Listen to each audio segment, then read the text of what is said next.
The morning sun bathed the city in a golden glow, and the hum of excitement filled the air. Today wasn't just any day, it was the day of the much-anticipated school trip to the zoo. 9-year-old Emily woke up to her alarm clock blaring, but for the first time, she didn't hit snooze. She jumped out of bed, her heart racing with excitement. "Mom! Today's the zoo trip," she shouted as she scrambled to pull on her favorite safari-themed t-shirt. Her younger brother, Sam, peeked into her room, rubbing his sleepy eyes. "Do you think we'll see lions? Or maybe giraffes?" he asked. Emily grinned. "Of course we will. And don't forget the penguins, those are my favorites." By the time they arrived at school, the buzz of eager classmates made it clear everyone was ready for the adventure. Their teacher, Mrs. Roberts, clapped her hands for attention. "All right, class. Today's the day we've all been waiting for, a trip to the city zoo. Remember to stick with your buddy, follow the rules, and most importantly, have fun while learning about these amazing animals." As they boarded the bus, the chatter of young voices filled the air. Sam and Emily sat together, peering out the window as the city streets gave way to the lush greenery surrounding the zoo. The moment the gates of the zoo swung open, the children gasped in awe. Towering palm trees lined the entrance, and the faint sound of animal calls could be heard in the distance. Brightly colored banners flapped in the breeze, announcing the day's events, Safari Adventure Day. Live animal feedings and special talks. A cheerful zookeeper named Mr. Bailey greeted the group. He had a warm smile and wore a wide-brimmed hat covered in animal pins. "Welcome to our zoo, kids. I'm Mr. Bailey, and I'll be your guide today. Are you ready for an unforgettable adventure?" The class cheered, and Sam whispered to Emily, "I think this is going to be the best day ever." Their first stop was the big cat exhibit. As they approached, a magnificent lion let out a powerful roar that echoed through the trees. "Whoa!" Sam exclaimed. "That's so loud." Mr. Bailey chuckled. "That's Leo, our African lion. Did you know that a lion's roar can be heard from 5 miles away?" Emily leaned closer to the glass enclosure. "He's so big. Look at his mane, it's like a crown." Next to Leo's enclosure was a sleek Bengal tiger pacing gracefully. Its orange coat shimmered in the sunlight, and its black stripes seemed to ripple with each step. "Tigers are incredible hunters," Mr. Bailey explained. "They can leap over 20 feet in a single bound." The children pressed their faces against the glass, mesmerized by the sheer power of the animals. From the big cats, the group moved to the primate section. The sound of chattering monkeys and the sight of swinging gibbons instantly captured their attention. "Look at that one," Sam pointed at a tiny Capuchin monkey balancing on a branch. "He's eating a banana." Mr. Bailey smiled. "Monkeys are incredibly intelligent. They use tools, communicate with each other, and even have distinct personalities, just like us."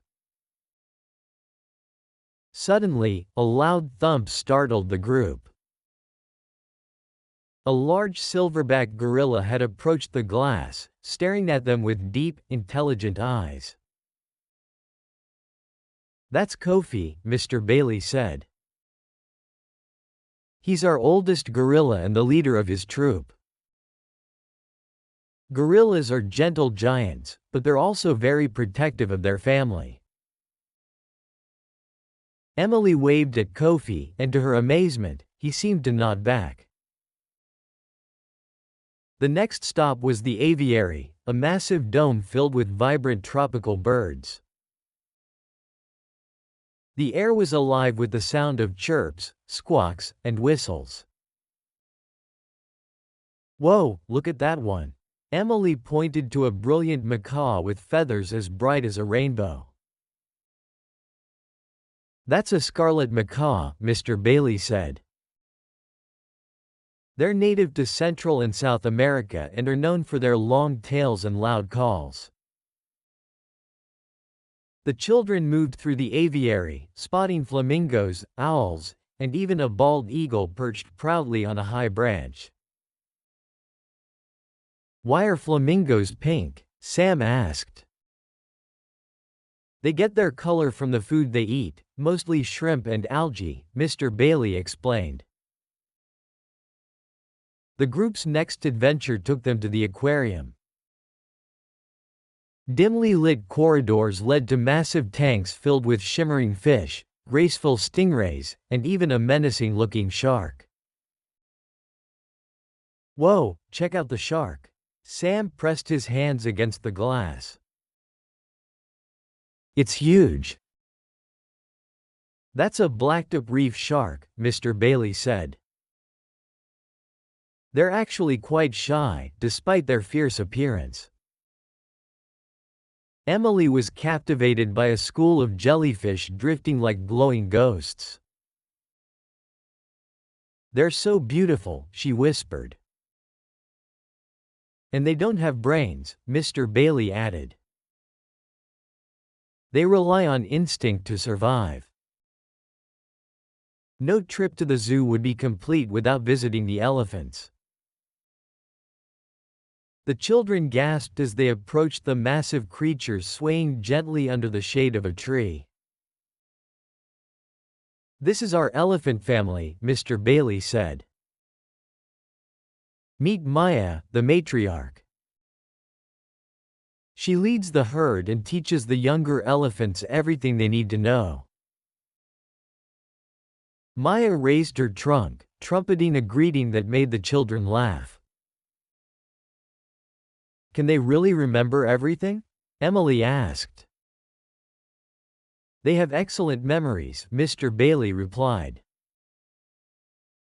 "They can remember places, people, and even emotions for years." After hours of exploring, the group settled at a picnic area for lunch. As they ate their sandwiches, they watched nearby zebras grazing and giraffes nibbling leaves from the treetops.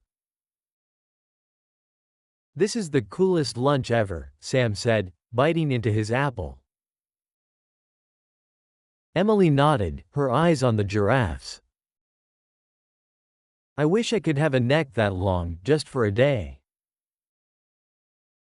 The final stop was the reptile house, where the children got up close to snakes, lizards, and even a massive tortoise named Tank.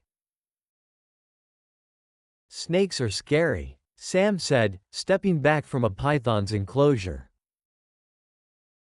"They're not so bad once you understand them," Mr. Bailey reassured him. "Most snakes are harmless and play a vital role in the ecosystem." Tank, the tortoise, moved so slowly that the children couldn't help but giggle. "He's like a moving rock," Emily said. As the day came to an end, the group gathered near the exit. The children's arms were full of souvenirs, stuffed animals, keychains, and postcards. "Thank you, Mr. Bailey," Emily and Sam said together. It was my pleasure, Mr. Bailey replied. Remember, the zoo is always here to remind us how amazing our world is.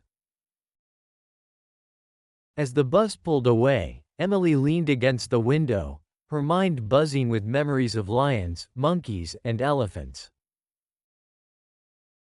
Today really was the best day ever, she said, smiling at her brother. And with that, the adventure ended, but the lessons and excitement would stay with them forever.